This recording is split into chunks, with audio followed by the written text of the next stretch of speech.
Assalamualaikum, bonjour à tous, hello everyone.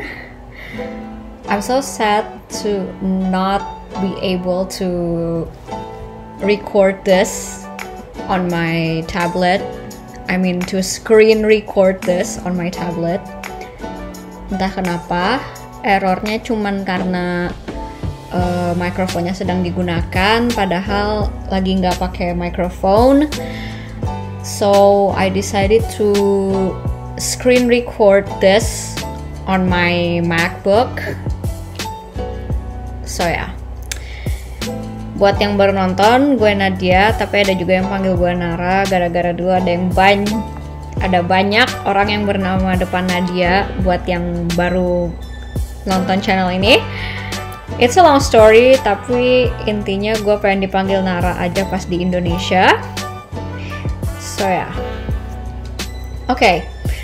today gue mau reread atau membaca kembali artikel pertama gue di situs intipjurusan.com, dan sekarang platformnya berubah menjadi Intip Kuliah.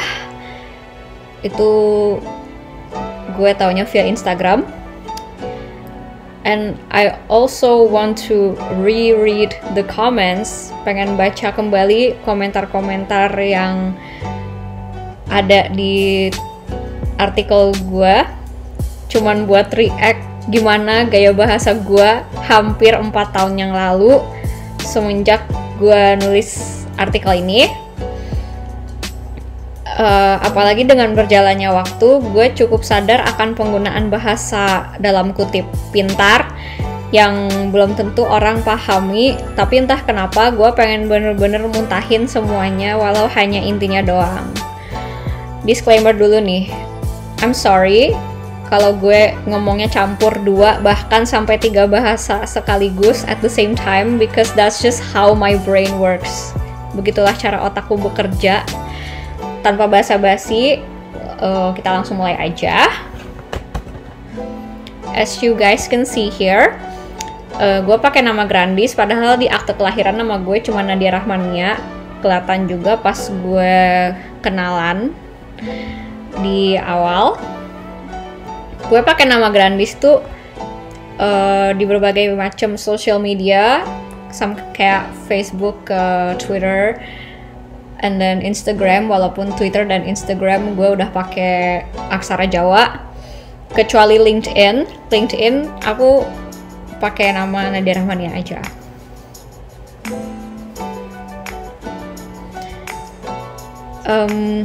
At that time aku nulis artikel ini, gue masih di semester 8 di Departemen Pendidikan Bahasa Prancis UPI. Entah kenapa waktu itu dari jurusan jadi departemen. Sampai sekarang masih gagal paham. Peace. Dan kontributor pertama artikel ini yaitu adik kelas gue, Aprilia, yang juga sudah membahas tentang 4 keterampilan berbahasa, yaitu menyimak, membaca, berbicara, dan menulis. Terus tata bahasa yaitu grammar, peradaban dan kebudayaan Prancis yang diterjemahkan juga sebagai civilisation française. Ya, walaupun kebudayaan lebih ke culture. Dan sejarah Prancis atau Histoire de France, itu Aprilia sudah membahas artikel tersebut. Ya, walaupun secara intinya juga ya dia. Dan di sini saya membahas artikel ini sebagai angkatan pertama di departemen ini yang menggunakan kurikulum 2013, kurikulum di universitas maksudnya. Dan mulai angkatan gua waktu itu, gua pas udah masuk semester 5 harus milih 1 di antara 3 penjurusan, yaitu pertama ada FOS. Di sini sayangnya gue salah tulis, harusnya Français sur objectif spécifique, dan objektif spesifiknya ini juga masih jadi perdebatan apakah menggunakan S di masing-masing kata di belakangnya atau enggak, karena tujuan khusus ketika belajar bahasa Prancis kan beda-beda ya, ada yang satu, ada yang banyak, so ya. Terus ada linguistik atau linguistik dalam bahasa Indonesia.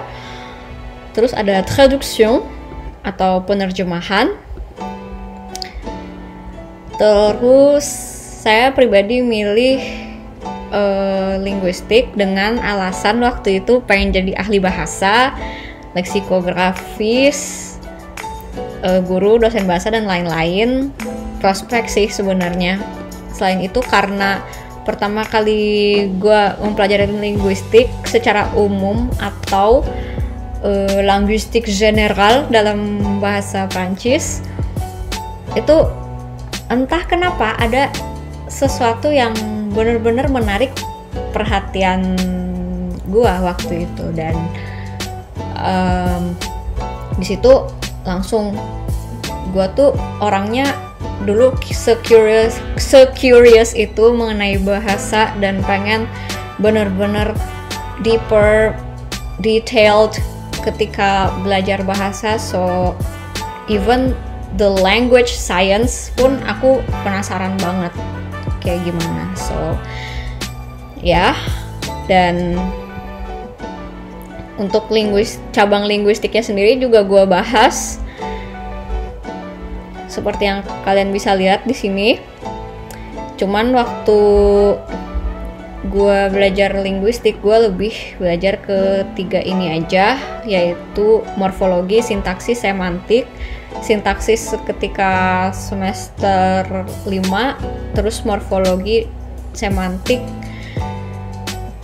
semester 7, tapi dengan cabang lainnya yaitu ada sosiolinguistik sama analis de discours, alias analisis apa ya istilahnya, analisis misal teks atau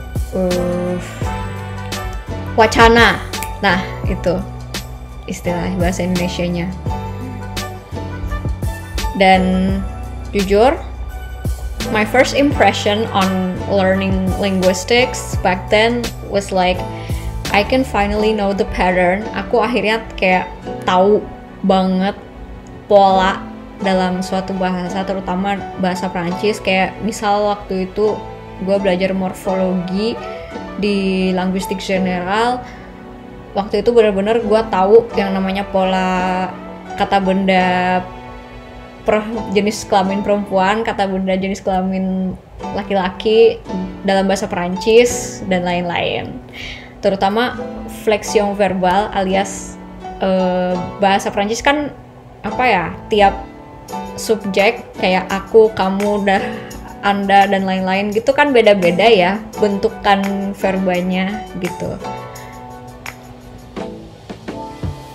Pokoknya benar-benar tahu banget akhirnya pola bahasa Prancis waktu itu semenjak belajar linguistik, terutama linguistik bahasa Prancis ya. Dan di sini gue juga berharapnya ada kontributor calon kontributor intip jurusan atau mungkin nanti intip kuliah untuk menulis gimana sih kalian kuliah di penjurusan FOS, kuliah di penjurusan traduction, enak enggaknya gimana dan lain-lain. Ya cuman sekedar berbagi ilmu aja, jadi siapa tahu ada yang gak ada lagi gitu yang nanya-nanya, Teh atau Kang, enaknya masuk jurusan apa ya? Teh, Kang, kalau FOS gimana sih belajarnya? Sedangkan yang orang yang ditanya tuh jurusan linguistik gitu, beda jurusan. Dan sedangkan apa ya, pilihan kan berada di tangan kalian gitu ya, bukan gua yang nentuin gitu. And then gua ngebahas kuliah semester 8. Oh my god, ini sedetail itu gua ngomongnya.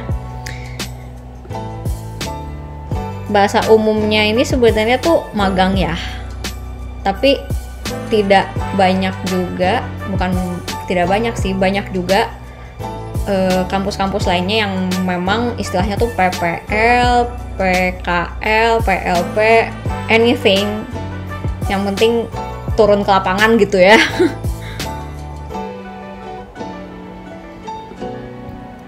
Bener-bener kalau gue lihat di bagian sebelumnya tuh kayak bener-bener gue kayak pakai bahasa dalam kutip pintar, tapi ya gimana ya, bukan mau sombong juga karena emang isi kepala gue waktu itu segitu banyaknya yang pengen apa ya, dalam kutip dimuntahin gitu. Terus mengenai tugas akhir juga gue bahas ada 2 jalur, yaitu skripsi dan non skripsi gitu. Seperti yang kalian bisa baca. Terus ini gue juga ngebahas tentang mata kuliah non skripsi itu kayak gimana gitu dan lain-lain. Maksudnya sebagai apa ya, ilmu aja gitu, sebagai oh kayak gini jalur non skripsi, oh kayak gini jalur skripsi dan lain-lain gitu. Dan saat itu juga sempet penasaran apakah bakal ditanya, oh judul skripsi kamu apa dan lain-lain. Misal kalau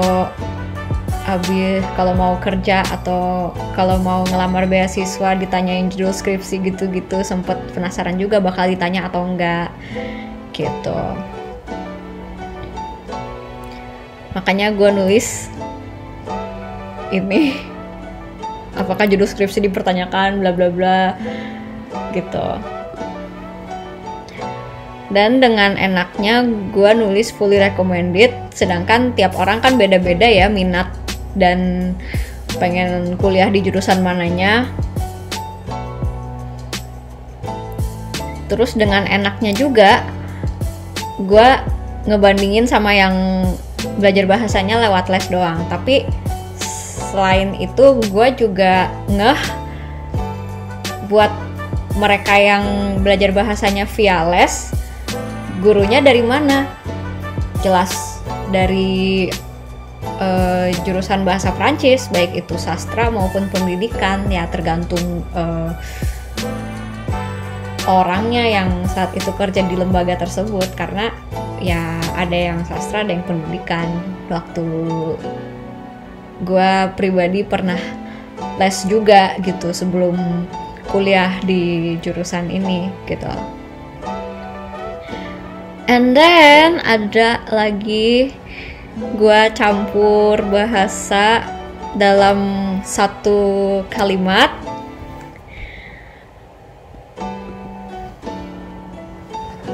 Dengan harapan gue bisa memperbaiki diri buat apa ya, artikel kedepannya dan lain-lain. So ya.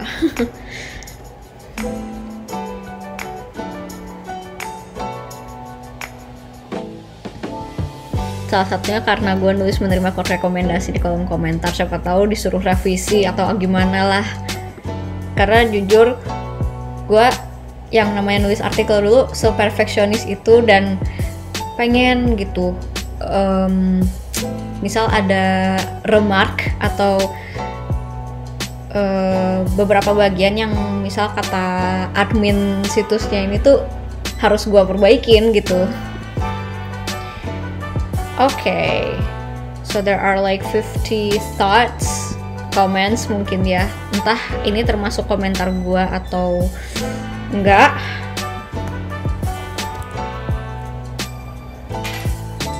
And apa ya, I don't really know how to censor the name. Jadi nama-nama kalian semua bakal kelihatan di apa namanya, screen recording ini. Pertama, dari Hilmi, Kak masuk jurusan ini harus ada bekal bahasa Prancis gak? Prospek kerjanya apa? Bahasa pengantarnya full Prancis. Dan sebenarnya rata-rata pertanyaannya memang apakah bahasa pengantarnya full Prancis, prospek kerjanya gimana, ada jaminan bakal sukses, gak tahu juga. Sempet gimana ya, ini tadi aku hahnya bukan karena sambat atau gimana ya, pengen menghela nafas dulu aja gitu. Oke, gue jawab, hai Hilmi, gak harus kok, beberapa dari kamu ada yang belum belajar sama sekali sebelumnya. Ada juga yang sudah punya basic, tapi semua mahasiswa yang ada di situ tetap belajar dari nol. Ada yang kerja di kedutaan Prancis, ini gue ngejawab prospek kerjanya, lembaga les bahasa Prancis. Bahkan ada juga yang kerjanya nggak linear, misalnya kerja di bank, bartender di Starbucks, air hostess di berbagai macam maskapai dan lain-lain. Bahasa pengantarnya ketika kuliah nggak semua full Prancis kok, cuman beberapa matkul tertentu aja gitu. Ada juga yang bertanya, wah ada jalur non skripsi ya kak, kira-kira untuk prodi pendidikan bahasa Prancis ada program transfer gak ya? Ya akhirnya gue detail lagi ini, ada jalur non skripsi, biasanya diperuntukkan untuk yang memang harus cepat bekerja karena masalah ekonomi, atau untuk emang yang pengen segera nikah, serta sejumlah alasan lain yang menurut pihak departemen ya rasional untuk mempercepat masa studi gitu. Jadi biar nggak lama-lama lagi gitu di program studi tersebut. Tapi ya sebenarnya ada enak gak enaknya juga di jalur tersebut. Jadi dalam artian di jalur tersebut kayak nggak ngerasain keringat, darah, dan cucuran air mata ketika revisi skripsi itu banyak banget gitu. Itu sih yang salah satu gak enaknya di jalur non skripsi kalau menurut aku pribadi ya.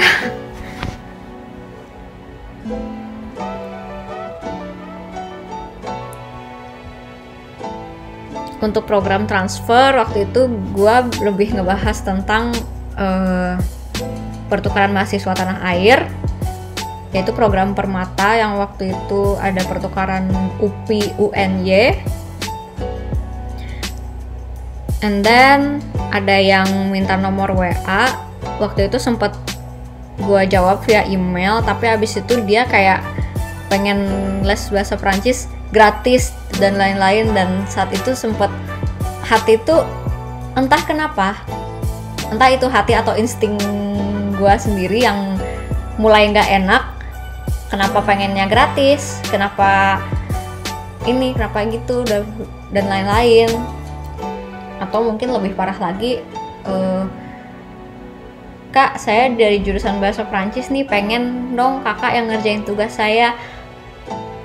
Like what? Masa gue yang ngerjain tugasnya dia? Kalau gue yang ngerjain tugasnya dia kan gue yang pinter dong jatohnya, ya gak? Ini gue nggak jawab lagi, nggak gubris lagi balasan emailnya, karena jujur insting gue mulai nggak enak ketika denger pengen les bahasa Perancis gratis gitu. Langsung waktu itu kayaknya gue udah hapus emailnya, mohon maaf.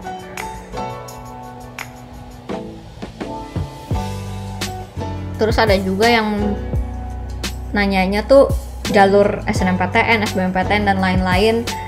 Sampai adminnya tuh gue inget merasakan ada banyak pertanyaan yang di luar apa yang gue tulis gitu. Dan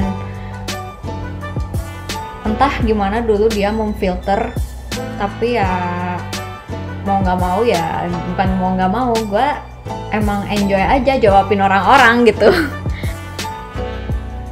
Dari Nuraini, hai, karena dia, saya mau nanya nih kak, kan katanya di UPI bisa masuk sastra Prancis, pendidikan sih ya, UPI nggak ada sastra ya, walaupun ada mata kuliah sastra, tapi nama jurusannya bukan sastra. Prancis, oke? Lewat SNMPTN, jalur IPA bisa nggak ya Kak? Soalnya cari tahu sana sini kalau bahasa itu masuknya soshum atau campuran. Terus itu gimana Kak? Betul. Bahasa emang masuk ke soshum atau campuran, dan mungkin karena dia jurusan IPA juga, jadi saya jawab, hai Nuraini, saya sebenarnya lolos ke situ via SBMPTN, jalur tes tulis ya, bukan jalur undangan, dan kurang tahu juga. Tapi setahu saya anak IPA bisa masuk jurusan mana aja kok. Saya juga anak IPA pas SMA. Kalau via SBMPTN ambil IPC, tesnya campur kok, IPA IPS. And then ada penanya yang kebetulan namanya sama kayak gua, nama depannya mungkin ya. Hai karena dia, aku mau tanya dong, buat jurusan ini peluang masuknya lebih besar SNM atau SBM ya? Wow, peluang masuk yang ditanyakan. Kalau anak luar daerah Jabar, peluang masuknya gimana ya Kak? Sebenarnya ya gimana ya? Kalau gua jawab waktu itu, entah kenapa di pikiran gua jawabin orang-orang tuh ya oke lah ya. Sebenarnya kurang tahu juga peluang lebih besarnya dari jalur yang mana, karena relatif. Sekali lagi apa ya, aku nggak bisa bilang untung-untungan karena takut salah juga ya si istilah untung-untungan ini, karena relatif, tiap orang beda-beda. Kayak dulu ada yang didaftarin via SNMPTN tapi beberapa dari kami doang yang keterima, sisanya enggak gitu. Mungkin dari segi jumlah mahasiswanya agak lebih banyak SBM ketimbang SNM kalau menurut perhitungan gua waktu itu ya, pas gua yang masuk. Paling sedikit tuh via jalur mandiri karena ya once again masalah uang. Kalau udah waktunya isi data PDSS, mungkin dari situ juga saatnya kamu akan daftar SNMPTN. Saya ini harap ini jawaban yang diharapkan. Saya khawatir kurang memahami betul, entah kenapa waktu itu gua nulis banyak sekali question mark. Entah ada apa ya di otak saya waktu itu bisa nulis sebanyak ini. Mungkin ini orang yang sama langsung menjawab lagi, makasih. Oh iya betul, mau ambil SNM Pendidikan Bahasa Prancis UPI, tapi beda provinsi sama sekolah aku, terus belum ada alumni di sana dan nilai bahasa aku juga standar, takut gak dapet gitu. Urusan keterima enggaknya sih dia hanya perlu berdoa dan bertawakal. Dan setahu gue waktu itu kan pernah ada yang misalnya keterima di jalur SNMPTN dari sekolah A, tapi dia nggak ngambil sekolah tersebut, auto di blacklist katanya begitu. Buat calon mahasiswa selanjutnya, apabila ada yang how do I say, pengen di situ, daripada terulang lagi kejadian mahasiswa nggak ngambil tempat yang dimana dia keterima gitu. Sudah sering sih kejadian kayak gini. And then ada Nadira. Hai Kak, senang baca artikelnya, cukup membantu. Mau bertanya, untuk kerja di IVI saat kuliah bisa ngajuin kah? Kalau iya bagaimana syaratnya dan caranya? Wow, ini ada yang nanya ke seseorang yang notabene belum pernah ngerasain yang namanya kerja di IVI. Tapi ya sudahlah ya, waktu itu gue jawab seadanya aja. Untuk mendapatkan pekerjaan di IVI bisa mengajukan dengan cara cek situs resmi IVI dan klik rubrik karier. Di sana ada berbagai macam lowongan dan ngajunya cukup mengirim email setelah kamu membaca semua syarat-syaratnya. Itu sih. Tout simplement. Terus ada juga Idia yang bertanya, hai Kak, aku mau nanya, emang bisa ya pendidikan bahasa Prancis nanti kerja di kedutaan? Soalnya bukannya kedutaan cuma terima anak yang sastra aja, bukan yang bertitel pendidikan. Ya sebenarnya tergantung, karena saya juga punya teman yang pernah tuh keterima di kedutaan dan kerja di bawah atas sains dan teknologi walaupun rekrutmennya via EV. And then ada Anna. Salut Canada.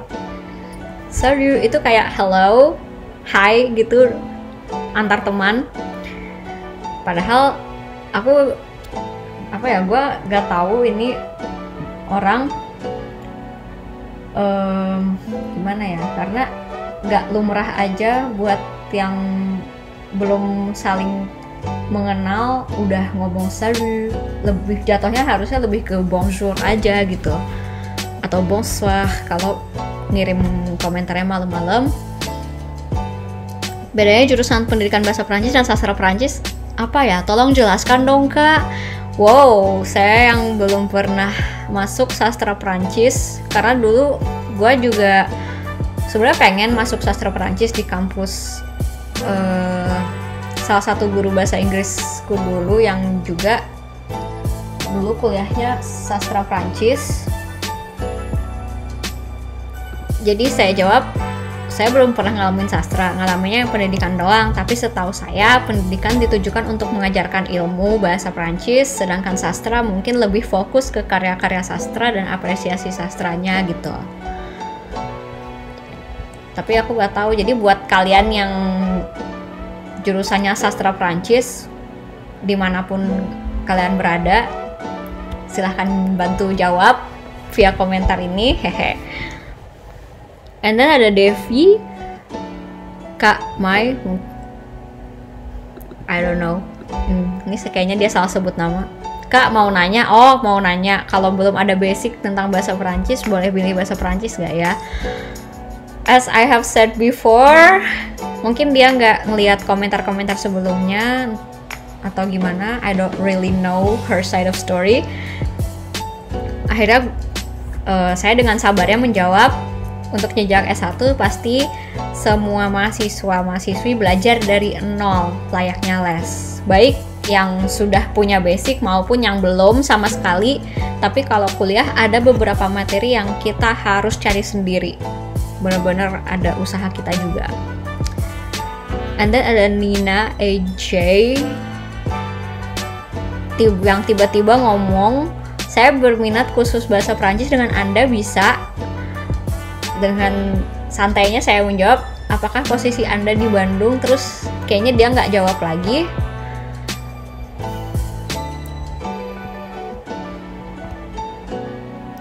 Dan entah kenapa, seiring berjalannya waktu dan umur, gue bisa sense mana pertanyaan yang istilahnya tuh kayak enak dan gak enak di hati aja gitu.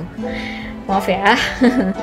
And then ada Ratu, kakak, teman sekelas kakak yang magang di bawah atas sains dan teknologi itu, dia magangnya ngapain kak? Ngajar bahasa Perancis atau gimana kak? Kalau itu saya kurang tahu persis ya, dia kerjanya gimana waktu itu. Tapi ngajar tuh enggak ya, karena beda bidang. Sekali lagi, pekerjaan apapun di bawah attaché itu belum tentu ngajar juga gitu. Kalau ngajar kan biasanya profesor ya, istilah ininya apa, pekerjaannya di IV. And then ada Azalea, bonsoir kak, kata kakak lulusan ini bisa kerja di kedutaan Prancis, jadi apa kak? Apa nanti kita belajar ngajar atau jadi translator? By the way, lulusan ini bisa jadi dubes atau diplomat gitu gak kak? Merci, maaf banyak tanya ya kak. Okay, this date reminds me of back when ketika gue ngelamar jadi diplomat dan gak keterima hanya dengan alasan pendidikan bahasa Prancis tidak diterima. Anda harus memikirkan lagi sebelum melamar menjadi diplomat. Jelek, menohok sekali jawaban waktu itu. Saya mencoba CPNS jadi diplomat, dan daripada ngungkapin ketraumaan saya, akhirnya saya jawab dengan santainya, tergantung mau ngajar atau menjadi penerjemah, itu terserah kita. Kata saya sih mendingan jadi keduanya. Kalau jadi dubes atau diplomat itu kurang tahu. Biasanya dilihat dari umur, pengalaman profesional, dan jabatan juga. Kalau setahu saya ya, I don't really know anything about diplomat's work, dan entah kenapa mereka hanya meminta lulusan sastra Perancis ketimbang pendidikan bahasa Perancis, padahal sama-sama belajar bahasa Perancis gitu. Itu yang saya gagal paham, dan ya sudah gak usah disebutkan. And then ada Minji yang bertanya, Kak, aku udah masuk jurusan ini tapi minat aku sama sekali nggak pengen jadi guru, gimana ya Kak? Tapi aku suka belajar bahasa Prancis, aku bingung Kak. Ini benar-benar remind aku mengenai dulu gue nggak terlalu enjoy MKDK, MKDU yang benar-benar semuanya berbahasa Indonesia, tapi ya gimana ya, mau tidak mau harus dipelajari, dan akhirnya saya enjoyin aja waktu itu. Walaupun saat itu fokus gue lebih ke pengen jago secara bahasanya aja gitu, nggak kepikiran buat jadi guru dan lain-lain gitu, nggak. Jadi saya jawab, gak jadi guru itu hal yang wajar, tetapi di dunia perkuliahan mau tak mau harus dipelajari, siapa tahu malah ada skill pengajar. And then ada Park Jimin, mungkin nama alias ini saya juga nggak tahu. Kak, bagi tips and trik dalam belajar bahasa Perancis dong, aku maba di jurusan ini, nggak punya basic sama sekali, jadi bingung banget pas masuk jurusan ini. Kasih tahu dong cara belajar kakak biar lebih paham bahasa Perancis. Merci itu thank you. Jawabanku waktu itu cuman, kamu deketin orang-orang yang udah ada basic atau belajarlah secara mandiri untuk beberapa materi yang tidak diberikan dosen, karena kuliah itu 50%-nya entah benar-benar setengahnya atau berapa persennya, I don't really know the percentage dari dosen, sisanya kita cari sendiri. Karena gimana ya istilahnya, waktu itu gue pengen ngomongnya tuh kayak kita nggak melulu disuapin dosen loh gitu. Dan mungkin buat beberapa orang, aduh kayaknya gue harus pinter dulu nih baru belajar dan lain-lain. Apakah di mana-mana orang harus pinter dulu baru belajar, baru sekolah? Enggak kan? Gitu. And then ada Bell. Kak, saran buku buat belajar bahasa Prancis dong yang dijual di Gramedia atau toko buku. Nah, ini yang salah satu ini salah satu keresahan saya ketika melihat karya-karya bahasa Prancis, tapi saya tetap apresiasi siapapun yang membuat buku-buku bahasa Prancis yang dijual di Indonesia, terutama di Gramedia atau di toko buku lainnya. Dan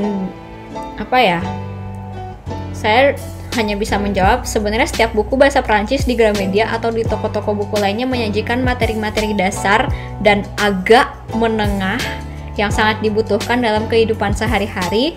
Sisanya tinggal kita sendiri yang berusaha dengan salah satunya atau beberapanya streaming video tentang apapun itu di YouTube, dan dari situ kamu akan menemukan beberapa kosakata yang tidak diberikan ketika belajar dengan guru atau dosen.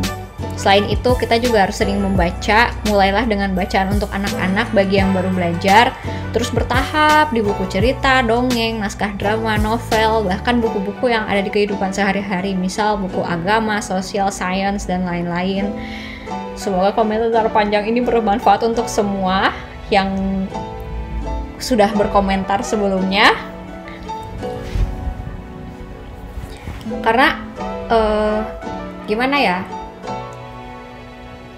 di Gramedia atau di toko buku manapun, selain bahasa Prancis itu ada buku tentang persiapan ujian sertifikasi bahasanya, misal TOEFL, atau kalau bahasa Jepang itu N5, N4, N3, N2, N1 dan ya gitu-gitu.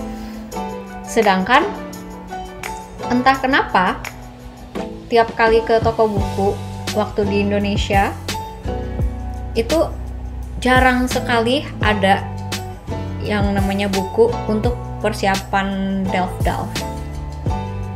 begitu.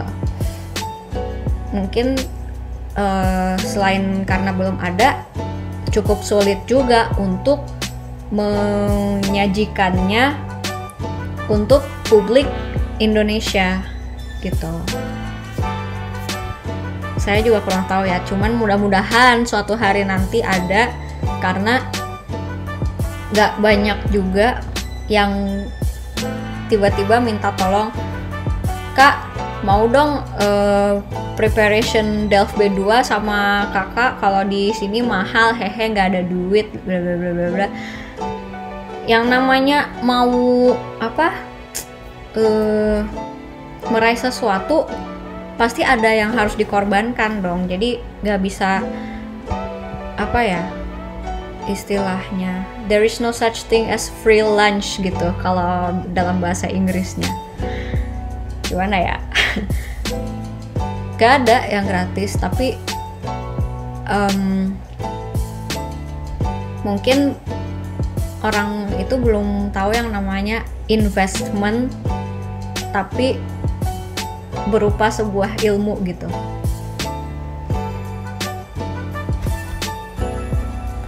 Salah satunya karena dengan dulu gua prepare DELF C1 di Prancis, ada banyak hal yang harus gue korbanin, yaitu uang, waktu, terus apalagi itu ya banyak sih ya, demi meraih sertifikat DELF C1 itu. Bukan hanya sertifikatnya, tapi kemampuan saya berbahasa Prancis di level tersebut, level yang bisa dibilang hampir level native, karena level native itu C2 sih ya namanya ya. And then ada Diva Delinda, Kak, berarti kan kuliah di UPI hanya sampai S1 aja ya Kak? Kalau untuk melanjutin S2 sampai dengan S3 berarti harus di luar Kak? Atau tetap bisa lanjutin di UPI-nya sendiri? Halo, untuk pendidikan bahasa Prancis ada juga kok jenjang S2-nya di UPI, dan satu-satunya di Indonesia. Kebanyakan yang ambil S2 setelah dari jurusan ini tuh pada ambil ilmu linguistik, tapi ada juga yang tetap di pendidikan bahasa Prancis S2-nya, meskipun peminatnya ya cukup sedikit. Kebanyakan bidang yang sama di jenjang S2, S3 itu ya di Prancis itu sendiri, tinggal konsultasi via website Kampus France aja.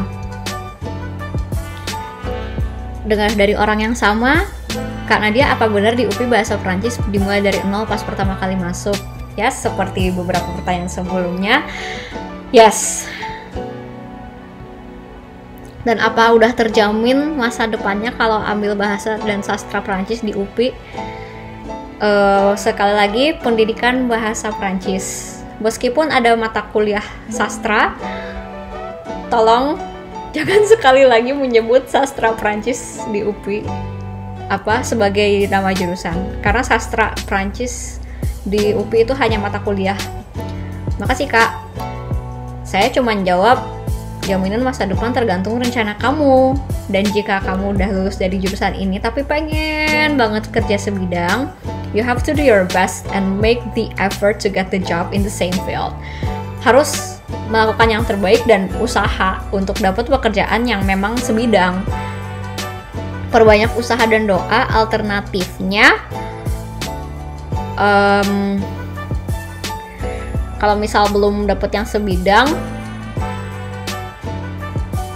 kamu bisa kasih les privat kecil-kecilan bahasa Prancis tentunya, atau terus latihan secara pasif dengan mendengarkan berita di TV atau radio berbahasa Prancis dan banyak membaca tulisan-tulisan dalam bahasa Prancis agar terus berkembang.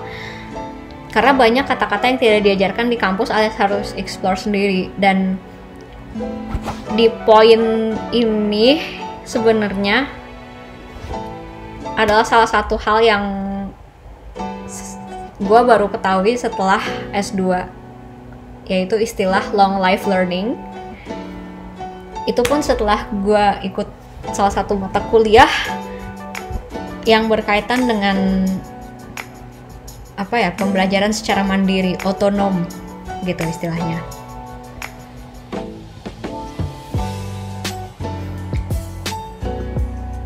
Ini ada juga yang nanya, karena mahasiswa jurusan Prancis ini pernah ada yang ikut pertukaran pelajar ke luar negeri atau belum? Makasih Kak.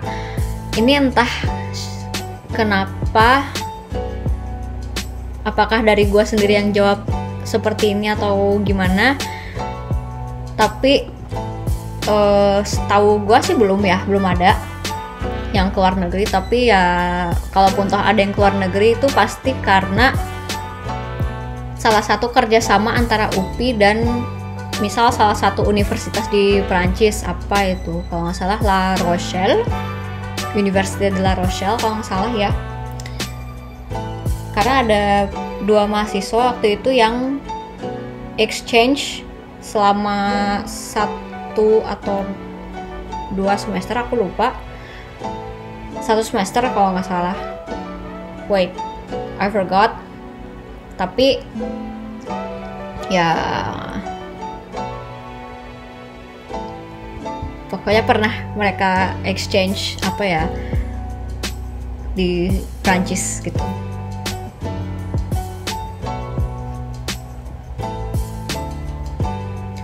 Terus ada yang bertanya, Kak, kalau pendidikan bahasa Perancis setiap matkulnya disangkut pautin sama bahasa Inggris gak? Soalnya aku kurang lancar bahasa Inggrisnya, tapi aku pengen banget masuk jurusan ini.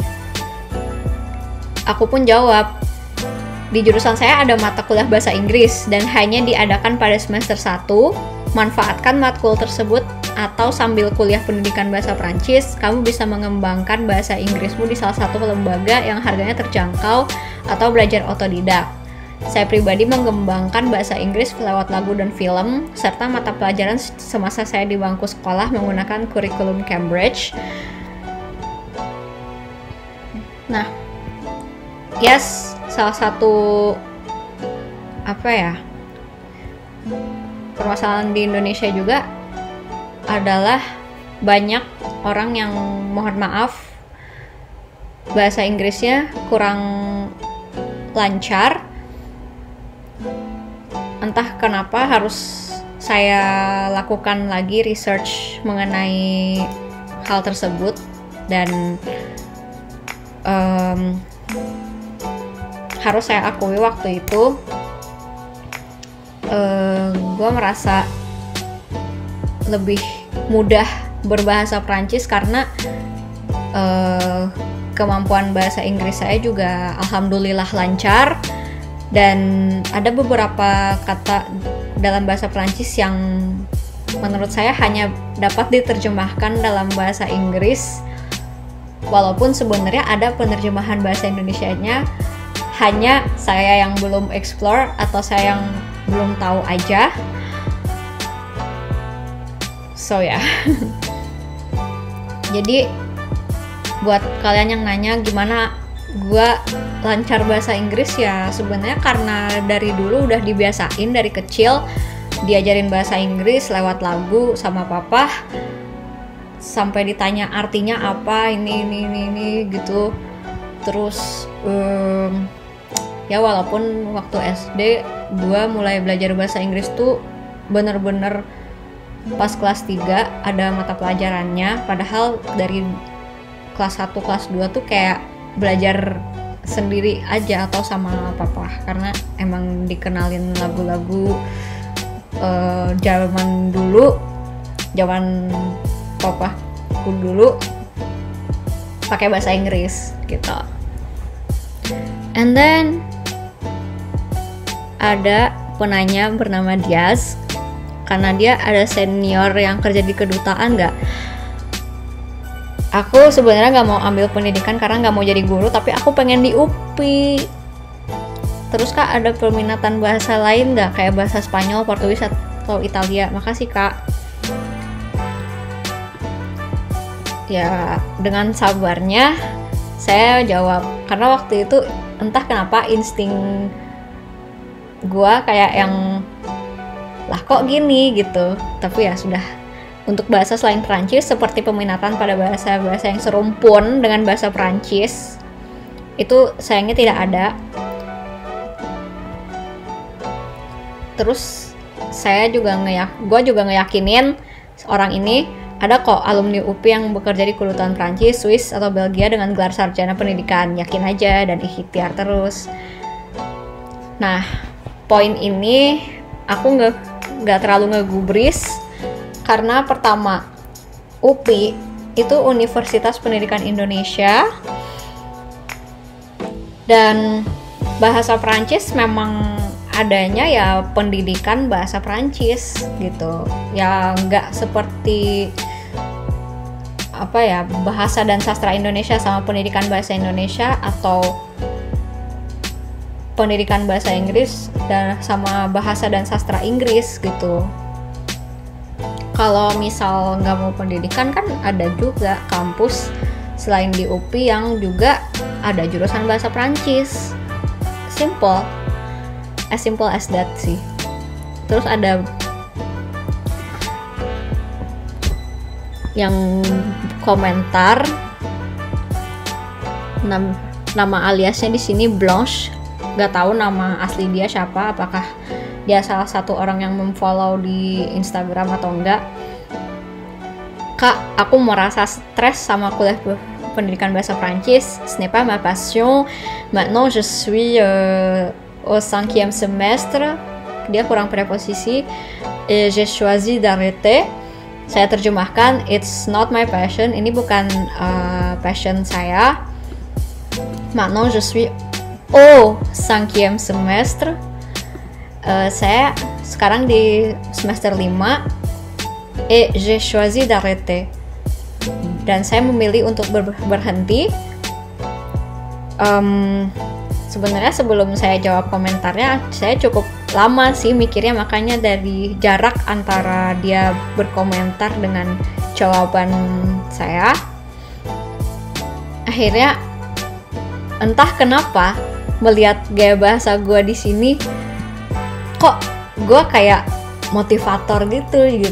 Dan jujur, apapun yang gue bilang di sini tuh ibarat easier said than done, karena gue sendiri juga begitu. Gue ngomong sesuatu dengan gampangnya, tapi ketika dilakuin tuh susah banget gitu. Jadi akhirnya saya jawab dia tanpa memberikan toxic positivity dan dengan kekhawatiran dia semakin gak enak secara psikis. Bonjour, personally saya juga pernah goyah ketika kuliah. Namun saya kemudian berpikir siapa yang berkorban untuk pendidikan kita dan juga kenapa memilih bidang ini dari awal. Seandainya kamu mencoba mendaftar di bidang lain, ada dua kemungkinan, yaitu diterima atau ditolak. Karena saya juga seorang saksi, beberapa junior, beberapa di sini maksudnya nggak banyak sih ya, masih bisa dihitung jari lah ya, yang berkali-kali ujian SBMPTN tapi ditolak dan akhirnya meneruskan kuliah yang memang bukan passionnya. Saya bukannya mau nakut-nakutin, tapi saya hanya bisa mendoakan yang terbaik saja buat kamu.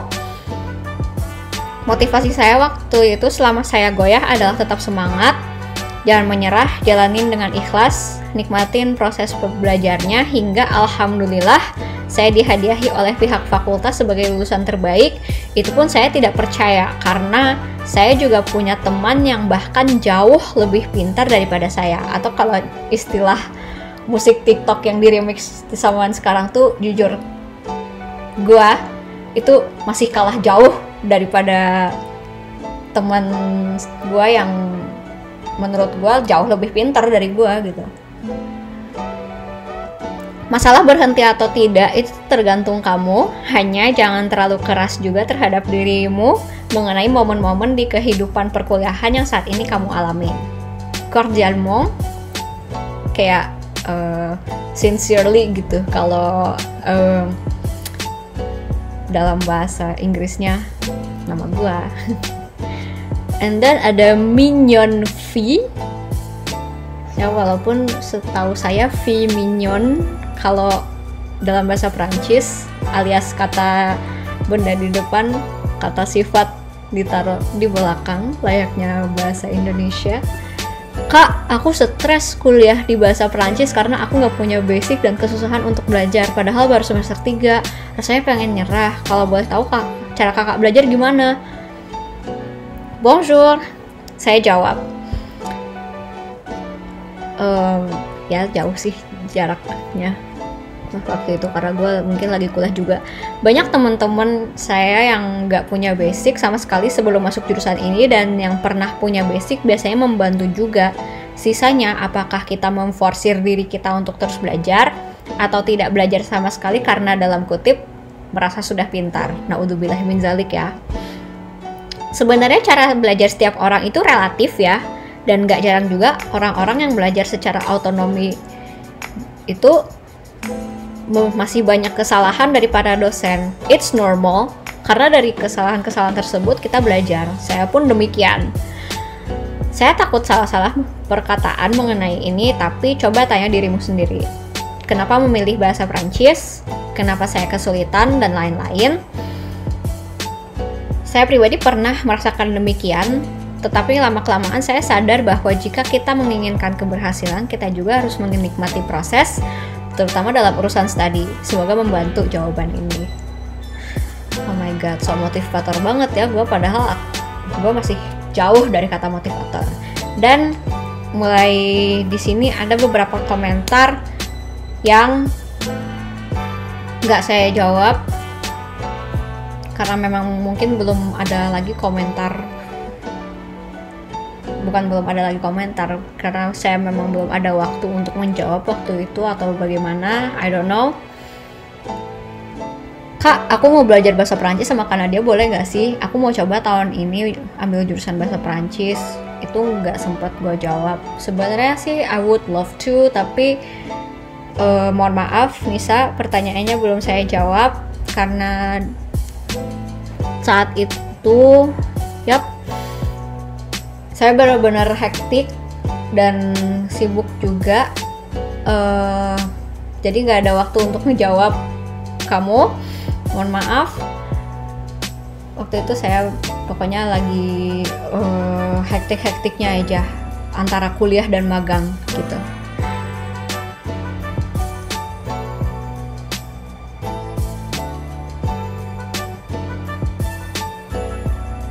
Ini juga, ya ampun, maaf banget saya nggak jawab komentarnya. Mei Sarah, kalau boleh minta WA-nya, Kak boleh minta WA-nya gak? Mau bertanya seputar pendidikan bahasa Perancis. Alhamdulillah kebetulan aku lulus SNMPTN jurusan ini. Bisa email Mei Sarah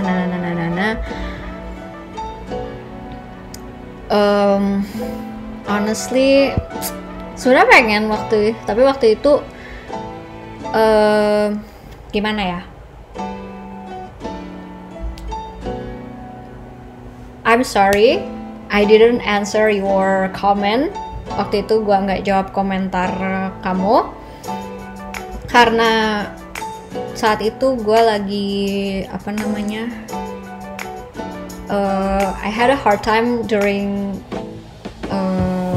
national lockdown in France. Selama lockdown nasional PSBB di Prancis, bener-bener hard time banget secara psikis, jadi gak bisa jawab. Karena kalau tiba-tiba ngejawab dengan keadaan gue saat itu, gue takut kayak dalam kutip kesetanan, atau jawabnya tuh ngasal sampai ngerusak psikis orang lain juga. Jadi mohon maaf ya, saya nggak jawab pertanyaan kamu. And then ada Neila, hai Kanadia, aku mau tanya Kak, ada tidak teman-teman kakak atau senior yang asal sekolah dari SMK? Soalnya aku dari SMK dan aku pengen kuliah jurusan ini. Oh banyak kok yang dari SMK, cuman waktu itu gue lupa siapa aja atau ada berapa orang yang lulusan SMK masuk jurusan pendidikan bahasa Prancis. Kayaknya masih bisa kehitung jari, tapi ya gimana ya. Ada pokoknya yang lulusan SMK, ada kok, ada. Don't worry. Jadi mohon maaf saya jawab via screen recording ini aja. And then ada Dwi Ochi. I don't know whether it's the real name or not. Assalamualaikum Kakak Nadia. Waalaikumsalam. Saya mau nanya, menurut kakak mana yang lebih baik, jurusan pendidikan bahasa Perancis atau sastra Perancis menurut aspek lapangan pekerjaannya, Kak? Makasih, Kak. Sekali lagi, menurut aspek lapangan pekerjaannya sebenarnya relatif ya, karena menurut pengalaman pribadi kebanyakan yang dari pendidikan itu ya jadi guru. Tapi ada pula yang kerja di bawah kedutaan Prancis, ada juga yang di bawah kedutaan Belgia, Swiss, pokoknya negara-negara penutur bahasa Prancis manapun, apa ya, kedutaannya maksud saya. Itu bisa aja selama kita mampu menjawab HR pertanyaan seputar keperancissan dan lain-lain ya, kalau menurut saya pribadi. Terus kalau sastra Perancis sendiri sebenarnya ada orang sastra Perancis yang ketika bekerja malah mengajar bahasa Perancis, padahal backgroundnya bukan pendidikan gitu. Ada yang seperti itu. Terus ada pula yang seperti yang saya bilang, pekerjaannya di bawah kedutaan Prancis atau negara-negara penutur bahasa Prancis lainnya. Dan apalagi ya. Jadi menurut aspek lapangan pekerjaan sih sebenarnya relatif ya. Terus seperti yang saya juga sudah bilang sebelumnya, CPNS sebagai diplomat itu sayangnya mereka hanya meminta lulusan sastra Prancis ketimbang pendidikan bahasa Prancis, padahal keduanya sama-sama belajar bahasanya, meskipun dari aspek apa ya, kalau pendidikan kan lebih fokus ke apa ya, cara ngajar bahasa Prancisnya gimana. Kalau sastra kan seperti yang tadi saya bilang, mungkin lebih ke fokus ke karya-karyanya, apresiasi sastra dan lain-lain mungkin ya. Cuman entah kenapa CPNS diplomat itu hanya meminta sastra Prancis. Saya nggak nakut-nakutin, tapi ya saya ngalamin sendiri, pernah ditolak sebagai diplomat hanya karena itu gitu, hanya karena saya jurusan pendidikan bahasa Prancis waktu itu. And then the last one ada Anggi. Kak, mau minta dijelasin soal penjurusan yang 3 itu dong, secara lebih rinci. Terus kan dilanjut nanti semester 7, gimana soal dan judul penelitian skripsinya, apakah harus sesuai bahasanya sama penjurusan? Thanks in advance. Aku jawab di sini aja. Untuk FOS sama traduction, kamu bisa cari seseorang yang masuk FOS atau traduction via AEDF UPI, karena banyak following mahasiswa pendidikan bahasa Prancis UPI ya, di @AEDF UPI atau AEDF_UPI. Sekarang yang dipakai aku lupa. Kalau linguistik sebenarnya udah agak rinci di artikel ini, tapi kalau saya bahas ini hanya berdua dengan Anda, misal via email atau gimana, saya tuh ada kekhawatiran menggunakan bahasa yang terlalu pintar untuk orang-orang yang menurut saya belum tentu paham akan bahasa yang saya gunakan gitu. Jadi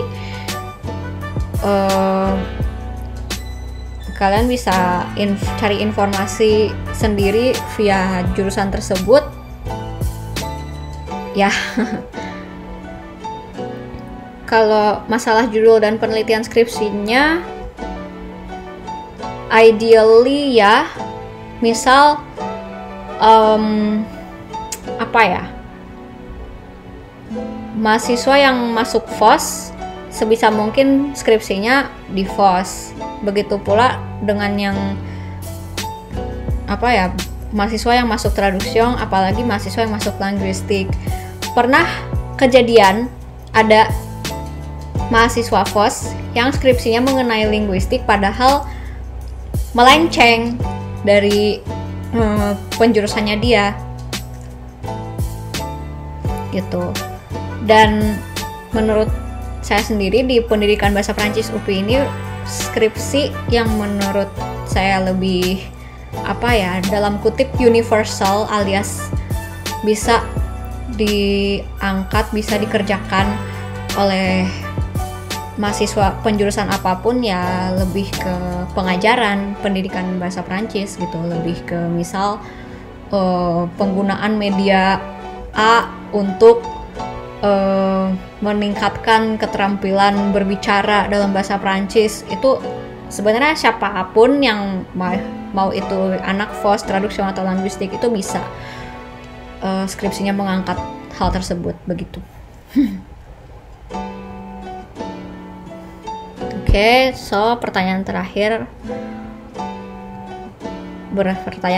di tanggal 20 Agustus 2020. Waktu itu juga saya gak ada waktu untuk ngejawab pertanyaan-pertanyaan lainnya, jadi mohon maaf gue jawab via screen recording ini. Thank you for watching atau bahkan listening, karena jujur